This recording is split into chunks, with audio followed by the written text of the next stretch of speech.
दोस्तों हम बात कर रहे थे नेशनल इनकम के फॉर्मूलेस। 3 मेथड होते हैं नेशनल इनकम को कैलकुलेट करने के लिए। एक होता है प्रोडक्शन मेथड,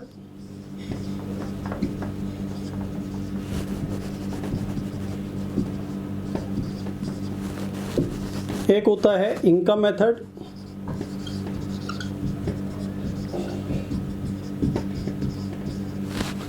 और थर्ड होता है एक्सपेंडिचर मेथड।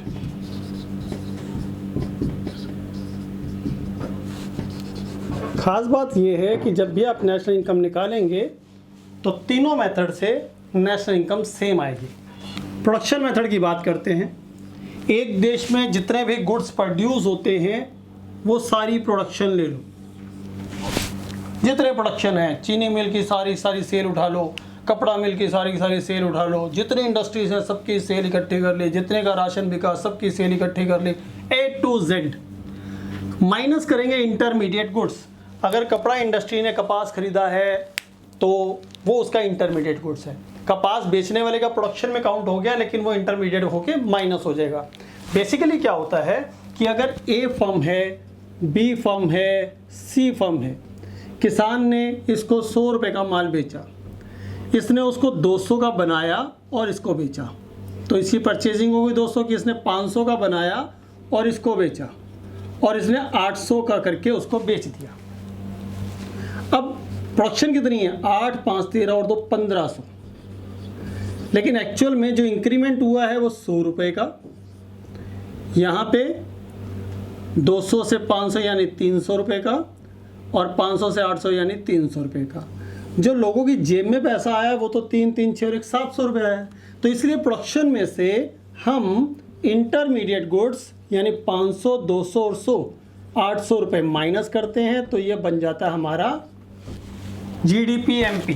इसे ग्रोस वैल्यू एडिड भी कहते हैं, GVA MP भी कहते हैं। MP means market price, gross domestic product at market price, GDP at MP। Depreciation minus करते ही ये G का N बन जाएगा, यानी ये नेट हो जाएगा। बाकी एज इट इज़ रहेगा, क्योंकि डेप्रीसिएशन का इफेक्ट केवल ग्रोस को नेट या नेट को ग्रोस बनाने के लिए होता है। ग्रोस में से डेप्रीसिएशन माइनस करेंगे तो वो नेट बन जाएगा, नेट में डेप्रीसिएशन जोड़ देंगे तो वो वापस ग्रोस हो जाएगा। हमेशा ये बात ध्यान रखनी है। NIT क्या होता है? टैक्स, जो इनडायरेक्ट टैक्स होता है, minus subsidy. Tax minus subsidy को NIT का नाम दिया जाता है। NDP MP में से जैसे ही NIT माइनस करोगे तो आप NDP FC पे पहुंच जाओगे, यानी इसमें कोई चेंज नहीं आएगा, डोमेस्टिक में कोई चेंज नहीं, प्रोडक्ट में कोई चेंज नहीं। MP का क्या बन जाएगा? FC। ये हो गई हमारी domestic income, NDP at FC at factor cost. अगर इसमें NFIA जोड़ दें तो ये क्या बन जाती है? नेशनल इनकम बन जाती है, जिसको कहते हैं NNPFC। अब NDPFC मतलब हमारे देश में लोगों की इनकम। ये देश की प्रोडक्शन थी, उसमें से इंटरमीडिएट गुड्स हटा दिया, लोगों की इनकम हो गई। उसमें से डेप्रिसिएशन का पार्ट हटा दिया, लोगों की इनकम। NIT यानी गवर्नमेंट का पार्ट भी हटा दिया, तो लोगों की इनकम। अब लोग कौन कौन है? 4 सेक्टर्स होते हैं बेसिकली किसी भी इकोनॉमी में: लैंड, लेबर, कैपिटल और एंटरप्रेन्योरशिप। लैंड को क्या मिलता है? रेंट मिलता है। लेबर को कंपनसेशन ऑफ एम्प्लॉयज मिलती है। कैपिटल को इंटरेस्ट मिलता है, और एंटरप्रेन्योरशिप को प्रॉफिट मिलता है।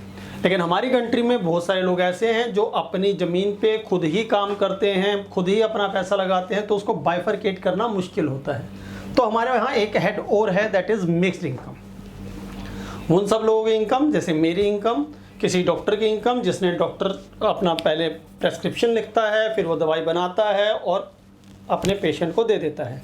उसने अपनी दुकान खोल रखी है, खुद ही वो कंपाउंडर का वर्क कर रहा है, खुद ही वो डॉक्टरी कर रहा है, तो दैट इज़ मिक्स्ड इनकम। और एक होती है रॉयल्टी इनकम, जो अगर कोई राइटर बुक लिख देता है तो वो जब भी पब्लिश होती है तो उसको उसकी रॉयल्टी मिलती है। कोयला खदान है, कोयला खदान में रॉयल्टी मिलती है। रॉयल्टी मिलने का मतलब है कि आपके पास एक ऐसी जमा पूंजी है या ऐसा आपके पास एसेट है जिसके बिहाफ पे आपको रेगुलर इनकम जनरेट होगी वन टाइम एफर्ट पे, तो दैट इज रॉयल्टी। यहाँ से जब आप NDPFC पे पहुँचते हो, इन 6 आइटम्स को जोड़ के जब आप NDPFC पे पहुँचते हो तो इसको बोलते हैं इनकम मेथड। यहाँ से यहाँ पहुँचे यानी आप 6 आइटम जोड़ दो, ये हो गया इनकम मेथड। और यहाँ से यहाँ पहुँचे तो ये हो गया production method, value added method भी कहते हैं इसे। यहाँ से यहाँ प्रोडक्शन मेथड और यहाँ से यहाँ इनकम मेथड, दो मेथड आपके खत्म। तीसरा होता है एक्सपेंडिचर मेथड। एक्सपेंडिचर मेथड तीसरा मेथड नेशनल इनकम कैलकुलेट करने का। ये 6 आइटम अगर आप सीधा सीधा जोड़ देते हैं तो आप जीडीपी एमपी कैलकुलेट कर लेते हैं। क्या है 6 item? Government final consumption expenditure, क्योंकि ये नाम से पता है ये एक्सपेंडिचर मेथड है, तो सभी लोगों की एक्सपेंडिचर को हमने कैलकुलेट करना है। सब लोग कौन है? हम इंडिविजुअल्स, गवर्नमेंट सेक्टर, और जितना भी हमने प्रोड्यूस किया और उसमें से कुछ बाहर बिक गया तो वो भी हम काउंट करेंगे। तो गवर्नमेंट का फाइनल कंजम्पशन एक्सपेंडिचर, गवर्नमेंट ने बहुत सारा खर्च किया, सैलरी बांट दी, सैलरी बढ़ गई, फाइनल कंजम्पशन यूज हो गया, खत्म। ऐसे खर्चे जो फाइनली कंज्यूम होने में खर्च हो गए, यानी कि आपने लोगों को कुछ खरीद के प्रोवाइड कर दिया, गवर्नमेंट ने सीधा सीधा। हॉस्पिटल्स में कुछ कंजम्पशन आइटम्स परचेज होती हैं तो जाहिर है गवर्नमेंट उसका बिल पे करती है, तो वो कंजम्पशन एक्सपेंडिचर है। बहुत सारे पुलिस चौकी वगैरह हैं, वहाँ पे कुछ कंजम्पशन गुड्स आते हैं, गवर्नमेंट उसका पे करती है। आपकी फौज के लिए गवर्नमेंट उसका पे करती है, कुछ ऐसी चीज़ें जो कंज्यूम्ड हो जाती हैं। तो ऐसे सारे खर्चे जो फाइनल कंजम्पशन एक्सपेंडिचर हैं गवर्नमेंट के, वो लेने हैं। प्राइवेट फाइनल यानी हमारे और आपके सारे खर्चे, private final consumption for the purpose of consumption only, उन्हीं को लेना है। ग्रोस फिक्स्ड कैपिटल फॉर्मेशन, अब हम गवर्नमेंट और इंडस्ट्री तीनों लोगों ने कुछ ना कुछ कैपिटल फॉर्मेशन किया होगा। कैपिटल फॉर्मेशन मतलब कुछ बड़ी इन्वेस्टमेंट्स हो गई, कुछ ब्रिजेस बन गए, कुछ रेलवे बन गए, कुछ एरोप्लेन बन गए, या इंडस्ट्रीज़ ने अपने पास कुछ ऐसा डेवलपमेंट कर दिया जिसमें इंडस्ट्री इंक्रीज हो गई, इंडस्ट्री बड़ी हो गई, तो that is gross fixed capital formation. इसके बाद आता है चेंज इन स्टॉक, जितना भी प्रोडक्शन इस साल हुआ उसमें से काफ़ी कुछ बिक गया होगा, कुछ बच गया होगा, जो बच गया वो इंक्रीज हो गया, वो भी हमारा एक्सपेंडिचर है, इसलिए चेंज इन स्टॉक को भी लेना है। जितना इंक्रीज हो गया वो लेते हैं, अगर वो कम हो गया तो माइनस करते हैं। Net export, net export basically होता है एक्सपोर्ट माइनस इंपोर्ट, कितना आपने एक्सपोर्ट किया और कितना आपने इंपोर्ट किया, उसके ऊपर जो खर्चा हो गया वो भी आपका ऐड हो गया। और ये जो लास्ट आइटम है कभी मिलती है, मोस्टली कभी नहीं मिलती, तो 90% तो नहीं मिलती, 5 to 10% चांसेस है मिलेगी, इसी नाम से मिलेगी। नेट इंक्रीज इन वैल्यूएबल्स, यानी हीजर जवाहरात वगैरह में जो भी वृद्धि हो गई है उसको, इंक्रीमेंट इन दैट वैल्यूएबल्स, ये सबके सबको काउंट करेंगे तो क्या बन जाएगा? GDP MP. जबकि नेशनल इनकम क्या है? नेशनल इनकम होती है NNPFC। जब भी क्वेश्चन में डिमांड करे नेशनल इनकम कैलकुलेट करो, you have to calculate only NNPFC। Now G का N बनाने के लिए आपको क्या करना है? डेप्रिसिएशन माइनस करना है। जैसे ही डेप्रिसिएशन माइनस हुआ ये बन गया NDP at MP। अब FC और MP से FC पे जाने के लिए नेट इनडायरेक्ट टैक्स आपने माइनस करने हैं। नेट इनडायरेक्ट टैक्स जैसे ही आपने माइनस किए ये बन जाएगा NDP at FC। अब हम यहाँ से यहाँ देखेंगे FC we have to change only domestic to national, उसके लिए हम क्या जोड़ते हैं?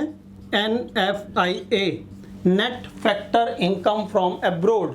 कई बुक्स में इसको नफीफा भी लिखा होता है, नफीफा, net factor income from abroad, जबकि NFIA होता है वो, तो कोई दिक्कत नहीं है, दोनों बातें सही हैं, सेम हैं। उन्होंने फ्रॉम का एफ भी यूज़ कर लिया लेकिन बहुत सारी बुक्स ने नहीं यूज़ किया। तो NDPFC plus NFIA is called national income. National income जब भी निकालने को कहेगा क्या निकालना है? NNPFC। लास्ट और फाइनल छोटी सी एक बात इसी चैप्टर से रिलेटेड, 3 बातें याद रखनी है, डेप्रिसिएशन, NFIA और NIT। डेप्रिसिएशन ग्रोस में से जैसे ही डेप्रिसिएशन माइनस करेंगे तो ये क्या बनता है? नेट। डेप्रिसिएशन इधर में जो प्लस कर दोगे तो बन जाएगा ग्रोस। ऐसे NFIA होता है डोमेस्टिक से, तो डोमेस्टिक में जैसे ही आपने NFIA जोड़ा तो ये क्या बन जाता है? नेशनल। और NIT की बात करें तो ये होता है फैक्टर कॉस्ट और मार्केट प्राइस। तो फैक्टर कॉस्ट में NIT प्लस करेंगे तो क्या बन जाता है? ये मार्केट प्राइस।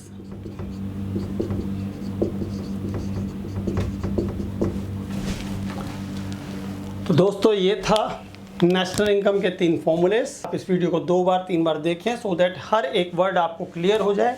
कोई बात अगर आपको नहीं क्लियर होती है तो आप मेरे को मेल कर सकते हैं, कमेंट बॉक्स में डाल सकते हैं, आप मुझसे पूछ सकते हैं, मैं आपको सारी प्रॉब्लम सोल्यूशन कर दूंगा। आप मेरा चैनल सब्सक्राइब कर सकते हैं, शेयर कर सकते हैं अपने फ्रेंड सर्कल्स में, so that will be helpful to others also.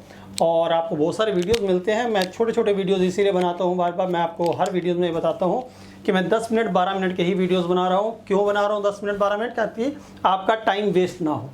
डेप्थफुल knowledge आपको अपने आप आएगी आप जब रीड करेंगे, लेकिन अगर एक ओवरव्यू पता चल जाता है तभी बुक समझ में आती है। तो आपसे एक रिक्वेस्ट है कि आपने चैनल सब्सक्राइब करना है, अपने लोगों में सब्सक्राइब करना है, शेयर करना है।